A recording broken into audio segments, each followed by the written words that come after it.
When people talk Sure. about the soul and somebody says my spirit, is there a difference between talking about the soul and the spirit? Well, yes. Now, the language of mysticism, there is, and in the language of St. Paul, there is.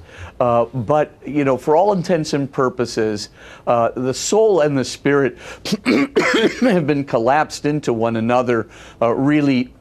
When we're talking about it from the vantage point of the transphysical agency of, capable of transcendental awareness and desire, which is going to survive bodily death, and the vehicle through which God communicates with us.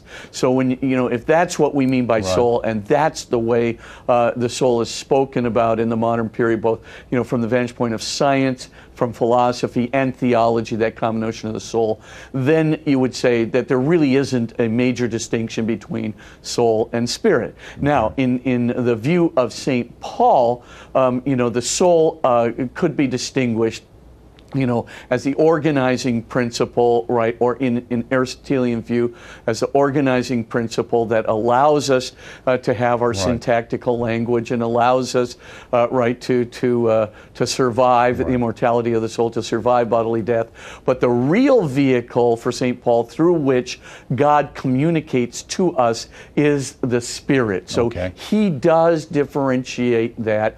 And of course, many of the mystics, particularly St. John of the Cross, follow him in this, and that distinction between soul and spirit is definitely put into the language of what we call mystical theology in the church. But it shouldn't get you worried, because of course in the technical, scientific, philosophical definition of soul, it includes spirit, but in the language of Paul, in the language of mysticism, the spirit is something different, but somehow communicates with the soul.